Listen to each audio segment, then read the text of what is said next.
ഇദ്ദേഹത്തെ ഇന്ന് തന്നെ അവിടെ നിന്ന് പുറത്തിറക്കണമെന്നും അദ്ദേഹത്തിനെതിരെ കേസെടുത്ത് അറസ്റ്റ് ചെയ്യണമെന്നും ഈ പണം വാങ്ങിച്ചവരുടെയൊക്കെ ഫോട്ടോ എടുത്തിട്ടുണ്ട്. 750 രൂപ വാങ്ങിച്ചവരുടെ ഫോട്ടോ എടുത്തിട്ടുണ്ട്. കോർപ്പറേഷൻ്റെ ഉടമസ്ഥതയിൽ ഉള്ള പാർക്കിംഗ് ഗ്രൗണ്ടിൽ കോൺട്രാക്ടർ വാങ്ങിയതാണ്.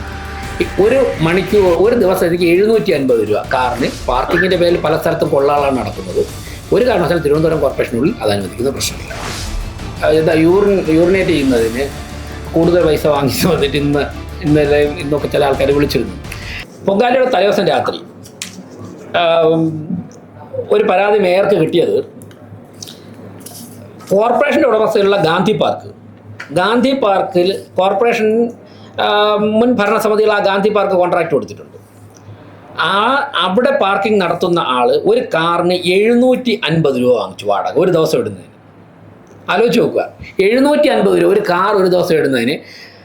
അപ്പോൾ രാത്രി 12:30 മണിക്കാണ് ഈ വിവരം. 12:30 മണിക്ക് സിറ്റിയുടെ പല ഭാഗത്തും ഇങ്ങനെ ഞങ്ങൾ യാത്ര ചെയ്തുകൊണ്ടിരുന്ന എന്തെങ്കിലും ബുദ്ധിമുട്ടുണ്ടോ, വെള്ളമുണ്ടോ, വെളിച്ചമുണ്ടോ എന്നൊക്കെ അറിയാനും ജനങ്ങൾക്ക് എന്തെങ്കിലും പരാതി ഉണ്ടെന്നൊക്കെ അറിയാൻ വേണ്ടി ഞങ്ങൾ രാത്രി മുഴുവൻ യാത്രയിലായിരുന്നു.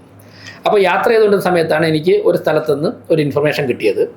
അതിൻ്റെ അടിസ്ഥാനത്തിൽ 1 മണിക്ക് തന്നെ, അരമണിക്കൂറിനുള്ളിൽ തന്നെ ഞങ്ങളവിടെ എത്തി, പുത്തരിക്കണ്ടത്ത് എത്തിയതിന് ശേഷം ആ വ്യക്തിയെ ഐഡൻറ്റിഫൈ ചെയ്തു. ആ വ്യക്തിയെ വിളിച്ചുണർത്തി, രാത്രി 1 മണിക്ക് വിളിച്ചുണർത്തി അദ്ദേഹത്തുമായി സംസാരിച്ചപ്പോഴേക്കും അദ്ദേഹം പറഞ്ഞു 750 രൂപയാണ് കാറിന് വാങ്ങിച്ചതെന്ന്. ഞാൻ അദ്ദേഹത്തിന് ചെയ്യുന്ന ഒറിജിനൽ റെസിപ്റ്റ് കോർപ്പറേഷൻ്റെ ഉടമസ്ഥതയിൽ ഉള്ള പാർക്കിംഗ് ഗ്രൗണ്ടിൽ കോൺട്രാക്ടർ വാങ്ങിയതാണ്. ഒരു ദിവസത്തേക്ക് 750 രൂപ കാറിന് വെഹിക്കിൾ നമ്പർ 9223 9223 എന്ന് പറയുന്ന ബെലനോ കാറിന് വാങ്ങിയത് 750 രൂപയാണ്. അപ്പോൾ അവിടെ വന്ന വാഹനങ്ങൾക്കൊക്കെ ഞങ്ങൾ നേരത്തെയും ഗാന്ധി പാർക്കിൻ്റെ പേരിൽ ചില വാർത്തകൾ വന്നിരുന്നു. പക്ഷേ ഞങ്ങളൊരു കൃത്യമായ തെളിവുകൾ തേടി നടക്കുകയായിരുന്നു. അതിൻ്റെ അടിസ്ഥാനത്തിൽ കോർപ്പറേഷൻ സെക്രട്ടറി കൃത്യമായ തെളിവുകൾ ലഭിച്ചതിൻ്റെ അടിസ്ഥാനത്തിൽ കോർപ്പറേഷൻ സെക്രട്ടറിയും സ്റ്റാൻഡിംഗ് കമ്മിറ്റി ചെയർമാൻമാരും ആലോചിച്ചിട്ട് ഗാന്ധി പാർക്കുമായി ബന്ധപ്പെട്ട് മുൻ ഭരണസമിതികൾ കൊടുത്ത കോൺട്രാക്റ്റിൻ്റെയൊക്കെ കോപ്പി ഞങ്ങൾ ഇന്ന് എടുത്തു. ഇന്നലെ പൊങ്കാല കഴിഞ്ഞ് രാവിലെ തന്നെ വന്നിട്ട് എടുത്തിട്ടുണ്ട്. അപ്പോൾ ഒരു രാധാകൃഷ്ണൻ്റെ പേരിലാണ് ഈ കോൺട്രാക്റ്റ് കൊടുത്തിരിക്കുന്നത്. മണക്കാട് ഭാഗത്തുള്ള രാധാകൃഷ്ണൻ്റെ പേരിലാണ് ഈ കോൺട്രാക്റ്റ് കൊടുത്തിരിക്കുന്നത്. അദ്ദേഹം കോർപ്പറേഷനുമായി ചേർന്നുള്ള കരാറുകൾ കൃത്യമായിട്ട് പാലിക്കാത്തത് കൊണ്ട് കോർപ്പറേഷൻ്റെ ഫിനാൻസ് സ്റ്റാൻഡിംഗ് കമ്മിറ്റി 2023 തന്നെ അദ്ദേഹത്തെ വിളിച്ചിട്ട് അദ്ദേഹത്തിന് നോട്ടീസ് കൊടുത്തിരുന്നു. അദ്ദേഹം അതിനെതിരെ ഹൈക്കോടതിയിൽ കേസുമായിട്ട് പോയി. ഹൈക്കോടതി അക്കാര്യത്തിൽ തീരുമാനമെടുത്തില്ല. അതുകൊണ്ട് തന്നെ രാധാകൃഷ്ണൻ 3ാമത്തെ ഗഡു കോർപ്പറേഷൻ അടയ്ക്കാത്തതുകൊണ്ട് 2023 തന്നെ രാധാകൃഷ്ണൻ്റെ കോൺട്രാക്റ്റ് ഇൻവാലിഡ് ആയി കഴിഞ്ഞു. അതേ വ്യക്തിയും അദ്ദേഹത്തിൻ്റെ ജോലിക്കാരുമാണ് ഇപ്പോഴോടെ പണം പിരിക്കുന്നത്. അപ്പോൾ ഞങ്ങൾ ഈ കരാറുകളൊക്കെ എടുത്തുകൊണ്ടിരിക്കുകയായിരുന്നു. ഇത് കിട്ടിയതിൻ്റെ അടിസ്ഥാനത്തിൽ അപ്പോൾ ഞങ്ങൾ കൂടുതൽ നടപടികളിലേക്ക് കിടക്കുക. അപ്പോൾ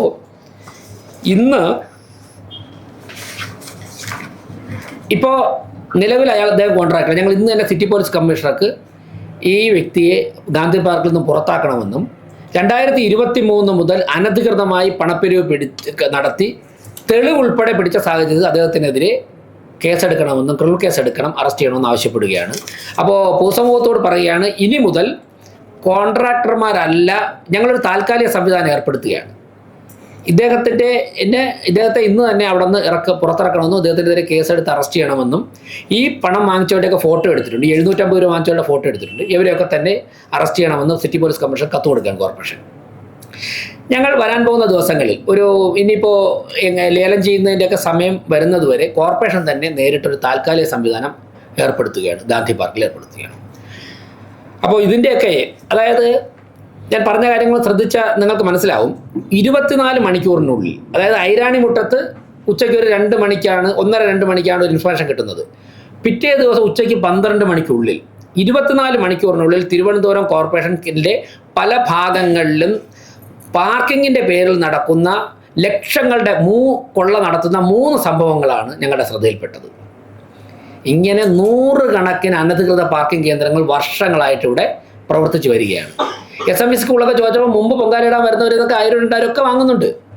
ഇവരൊക്കെ തന്നെ തിരുവനന്തപുരത്തിന് പുറത്തുനിന്ന് വരുന്നവരായതുകൊണ്ടും അവർക്കൂടെ ലോക്കലി യാതൊരു ബന്ധവുമില്ലാത്തത് കൊണ്ടും ഭയം കൊണ്ടും എൻ്റെ പലരും പറയുന്നത് ഈ 750 രൂപ റെസിപ്റ്റ് എൻ്റെ തന്ന വ്യക്തിക്ക് തന്നെ ഭയമാണ്. പിറ്റേ ദിവസം അദ്ദേഹത്തിന് അവിടെ നിന്ന് പോകാൻ സാധിക്കുമോ, കാർ എടുത്തുകൊണ്ട് പോകാൻ പറ്റുമെന്നുള്ള ആശങ്കയാണ്. അപ്പോൾ മേയർ വന്ന് ചോദിച്ചുകൊണ്ട് മാത്രമാണ് അദ്ദേഹം തന്നത്. ഇതിവിടെ SMB സ്കൂളിൽ അവർക്ക് ഈ സംഭവത്തിന് ശേഷം അവിടെ ബസ് ഇട്ടിരിക്കാൻ ഭയമാണ്. അപ്പോൾ അങ്ങനെ ഒരു നഗരത്തിന്, ഒരു പ്രദേശത്തിന് മുന്നോട്ട് പോകാൻ സാധിക്കില്ല. അപ്പോൾ ഞാൻ പറഞ്ഞത് 24 മണിക്കൂറിനുള്ളിൽ 3 സംഭവങ്ങളാണ് ഞങ്ങളുടെ ശ്രദ്ധയിൽപ്പെട്ട് ഈ തിരക്കിനിടെ ഞങ്ങൾക്ക് അറ്റൻഡ് ചെയ്യാൻ പറ്റിയത്. ഇതിൻ്റെ അടിസ്ഥാനത്തിൽ ഒരു കാര്യം കോർപ്പറേഷൻ തീരുമാനമെടുക്കുന്നുണ്ട്. തിരുവനന്തപുരം കോർപ്പറേഷനിലെ നടക്കുന്ന മുഴുവൻ പാർക്കിംഗ് ഏരിയകളെക്കുറിച്ചും ഞങ്ങൾ വിശദമായിട്ട് അന്വേഷിക്കാൻ തീരുമാനിച്ചിട്ടുണ്ട്. കോർപ്പറേഷൻ്റെ ലൈസൻസിന് വിധേയമായിട്ട് മാത്രമേ പാർക്കിംഗ് ഏരിയകൾ അനുവദിക്കുകയുള്ളൂ.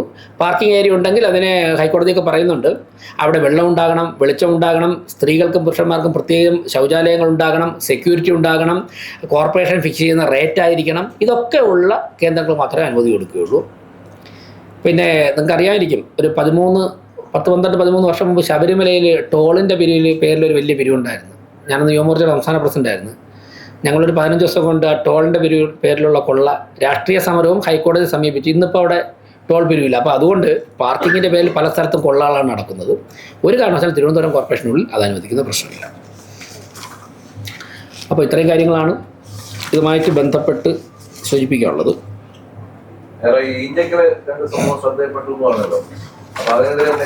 അല്ല, ഡെപ്യൂട്ടി മേയറെ ഒരു കോൾ ചെയ്താണ് പറഞ്ഞത്. ഡെപ്യൂട്ടി മേയർ ഉടൻ തന്നെ ഞാനതാണ് പറഞ്ഞത്, എല്ലാ പാർക്കിങ്ങിലെയും ക്രമക്കേടുകളെ കുറിച്ച് അന്വേഷണം നടത്തി. ഇന്നലെ ഇപ്പം ഇതെല്ലാം മാറ്റിയിട്ട് ഞങ്ങൾ രാവിലെ എത്തിയല്ലേ ഉള്ളൂ. എനിക്ക് രാവിലെ കേന്ദ്രമന്ത്രി ഒരു പരിപാടി ഉണ്ടായിരുന്നു. അപ്പോൾ ഞങ്ങൾ ഇക്കാര്യങ്ങളെക്കുറിച്ചൊക്കെ തന്നെ അന്വേഷണം നടത്തും. 2023 മുതൽ കരാറുണ്ടായിരുന്നു. ഇപ്പോൾ 3 വർഷക്കാലമായിട്ട് കണ്ടുപിടിക്കാനോ സംവിധാനം കോർപ്പറേഷൻ ഇല്ലായിരുന്നു. അത് ഇത് മാത്രമല്ല, മറ്റ് കോർപ്പറേഷന്റെ വാടക കൊടുത്തിട്ടുള്ള സ്ഥാപനങ്ങളാണ്. അവയുടെയൊക്കെ സ്ഥിതി എന്താണെന്ന് ഞങ്ങളെല്ലാം ലിസ്റ്റ് എടുക്കും. ഇന്നലെ വരെ, അതായത് ഈ ഭരണസമിതി ചുമതലയിൽ വന്ന് ഞങ്ങളുടെ മുൻപിലുള്ള ആദ്യത്തെ ഒരു കടമ എന്ന് പറഞ്ഞാൽ ബഡ്ജറ്റായിരുന്നു. അപ്പം ബഡ്ജറ്റ് കൃത്യമായിട്ട് പഠിച്ച് വളരെ വലിയ കഠിനാധ്വാനം ചെയ്ത് ചരിത്രത്തിൽ ഏറ്റവും നല്ലൊരു ബഡ്ജറ്റ് ഞങ്ങൾക്ക് അവതരിപ്പിക്കാൻ സാധിച്ചു. അപ്പോൾ ആ ബഡ്ജറ്റിനെ തുടർന്ന് അതോടൊപ്പം തന്നെ ആറ്റുകാൽ പൊങ്കാല തയ്യാറെടുപ്പ് നടക്കുകയായിരുന്നു. അപ്പോൾ ഇന്നലെ ആറ്റുകാൽ പൊങ്കാല കഴിഞ്ഞു. ഇന്ന് രാവിലെ തന്നെ ഗാന്ധി പാർക്കിലെ ക്രമക്കേട് കണ്ടുപിടിച്ച് ഇന്ന് രാവിലെ തന്നെ അദ്ദേഹത്തെ അവിടെ നിന്ന് പുറത്താക്കുകയാണ്. ഇത് കണ്ടുപിടിച്ചിട്ട് 24 മണിക്കൂർ പൂർത്തിയാവുന്നതിന് മുമ്പ് നടപടികൾ ആരംഭിച്ചു, പുറത്താക്കുകയാണ്. ഇനി ഞങ്ങൾ ഈ മാർച്ച് മാസം തീരുന്ന കരാറുകളൊക്കെ തന്നെ എല്ലാ കരാറും പരിശോധിക്കുക.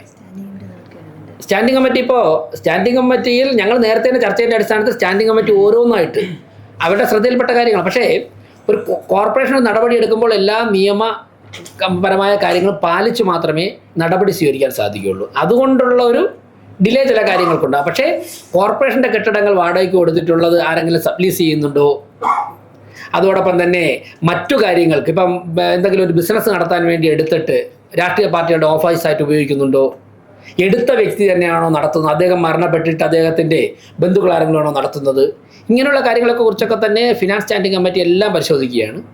അതൊക്കെ തന്നെ ഞങ്ങൾ പരിശോധിച്ച് നടപടി സ്വീകരിക്കും. ഈ പൊങ്കാലയോടനുബന്ധിച്ച് കുത്തിയോട്ട ബാലന്മാർക്ക് ക്ഷേത്രത്തിൽ വേണ്ടതിനുള്ള സൗകര്യങ്ങൾ ഒരുക്കിയില്ലാത്ത പരാതി അവർ രക്ഷിതാക്കൾ പറഞ്ഞിട്ടുണ്ടായിരുന്നു. അവർക്ക് ഇന്നലെ താൽക്കാലിക അന്നദാന മണ്ഡപത്തിലാണ് അവരെ കിടത്തി ഉറക്കിയിരുന്നത്, അവർക്ക് ഭക്ഷണം നൽകിയില്ല എന്നൊക്കെ പറഞ്ഞിട്ടുണ്ടായിരുന്നു. എന്തെങ്കിലും കാര്യം വേറെ ശ്രദ്ധയിൽ വന്നിട്ടുണ്ടായിരുന്നു? അല്ല, അങ്ങനെ സൗകര്യങ്ങൾ ഒരുക്കേണ്ടത് അല്ല, എനിക്ക് അങ്ങനെയുള്ള കാര്യം ശ്രദ്ധയിൽ വന്നിട്ടില്ല. അങ്ങനെ ആരെങ്കിലും പറയുകയാണെന്നുണ്ടെങ്കിൽ അത് ട്രസ്റ്റാണ് കാര്യങ്ങൾ ശ്രദ്ധിക്കുന്നത്. ആ കാര്യങ്ങൾ എൻ്റെ ശ്രദ്ധയിൽ ഇതുവരെ ആരും പറഞ്ഞിട്ടില്ല. ഈ വാഹന പാർക്കിംഗ് ഫീസിന്റെ കാര്യത്തിൽ ഇപ്പോൾ ഒരു തീരുമാനമായില്ലോ. ഇതുപോലെ ഈ ഹോട്ടലുകൾ അനധികൃതമായി പൈസ ഈടാക്കുന്നത് 1500 രൂപയ്ക്ക് അവർക്ക് 5000 രൂപയ്ക്കാണ് ഈടാക്കുന്നത്. ഇതിനെതിരെ എന്തെങ്കിലും? അല്ല, പല സംഭവങ്ങളും അങ്ങനെ ശ്രദ്ധയിൽ വന്നിട്ടുണ്ട്. ഇപ്പോൾ യൂറിൻ ഷെഡിന് യൂറിനേറ്റ് ചെയ്യുന്നതിന് കൂടുതൽ പൈസ വാങ്ങിച്ചു വന്നിട്ട് ഇന്നൊക്കെ ചില ആൾക്കാർ വിളിച്ചിരുന്നു. അപ്പോൾ ഇതിൽ പിന്നെ താങ്കൾ പറഞ്ഞ ഉൾപ്പെടെയുള്ള കാര്യങ്ങൾ ചർച്ച വരുന്നുണ്ട്. ഒരു കാര്യം, ഞങ്ങൾ ഈ പറയുന്നതിന് കോർപ്പറേഷൻ്റെ ഭരണസമിതി എന്നുള്ളതിലുപരി വേറൊരു ആംഗിളുണ്ട്. അതായത് ഇപ്പോൾ സ്പിരിച്വൽ ടൂറിസം എന്നുള്ളതിന് അനന്തമായ സാധ്യതകൾ തിരുവനന്തപുരത്തുണ്ട്. തിരുവനന്തപുരത്ത് ആരാധനാലയങ്ങളിലേക്ക് തീർത്ഥാടകർ വരുമ്പോഴേക്കും തിരുവനന്തപുരം അവരെ സ്വാഗതം ചെയ്യണം. ഇപ്പോൾ കുംഭമേളയ്ക്ക് ഉത്തർപ്രദേശിൽ പോയപ്പോഴേക്കും ജനങ്ങൾക്ക് ഏതു സാമ്പത്തിക നിലവാരത്തിലുള്ള ഒരു വ്യക്തി അവിടെ വന്നാലും അവർക്ക് അതിനനുസരിച്ചുള്ള ഇപ്പോൾ ഷെയർ ടാക്സി, അതുപോലെ തന്നെ റിക്ഷകൾ, പിന്നെ വിമാനത്തിലൊക്കെ വരുന്നവർക്ക് എയർപോർട്ടിൽ ആവശ്യമായ സൗകര്യങ്ങൾ. അപ്പോൾ ഏത് സാമ്പത്തിക നിലവാരത്തിലുള്ള വ്യക്തി വന്നു കഴിഞ്ഞാൽ അത് എൻജോയ് ചെയ്യാനുള്ള സൗകര്യം ഒരുക്കി കൊടുക്കുകയാണ്. അതിലൂടെ ഉത്തർപ്രദേശിൻ്റെ സാമ്പത്തിക ഘടനയിൽ വലിയ വ്യത്യാസം ഉണ്ടായി, ഒരുപാട് തൊഴിൽ സാധ്യതകൾ രൂപപ്പെട്ടു. അപ്പോൾ അങ്ങനെയുള്ള മനസ്സോടുകൂടി ജനതയെ സ്വീകരിക്കുന്ന ഒരു സംസ്കാരം തിരുവനന്തപുരത്തുണ്ടാകണം. എങ്കിൽ മാത്രമേ തിരുവനന്തപുരം വളരുകയുള്ളൂ. ആ ഒരു വലിയ കാഴ്ചപ്പാട് വെച്ചുകൊണ്ടാണ് ഞങ്ങൾ, ഇല്ലെങ്കിൽ ഒരു കരാറുകാരനെ മാറ്റുക അങ്ങനെയുള്ള കാര്യങ്ങളൊന്നുമില്ല, നിയമവിരുദ്ധമായെല്ലാം മാറ്റണം. അപ്പോൾ അങ്ങനെ വലിയൊരു കാഴ്ചപ്പാട് വെച്ചുകൊണ്ടാണ് ഞങ്ങൾ ഈ വിഷയത്തെ സമീപിക്കുന്നത്. അങ്ങനെ വരുമ്പോഴേക്കും അത് കോർപ്പറേഷൻ മാത്രം ചെയ്യേണ്ടതല്ല, ജില്ലാ ഭരണകൂടം, പോലീസ് ഡിപ്പാർട്ട്മെൻറ്റ്, അതോടൊപ്പം തന്നെ സംസ്ഥാന സർക്കാർ, ചില കാര്യങ്ങൾ കേന്ദ്ര സർക്കാർ. അപ്പോൾ ഞങ്ങൾക്ക് ചെയ്യാൻ വേണ്ട പരിമിതമായ കാര്യങ്ങൾ ഞങ്ങൾ ചെയ്യും. പക്ഷേ ഇങ്ങനൊരു ചർച്ച ഞങ്ങൾ ഇനിഷ്യേറ്റ് ചെയ്യും.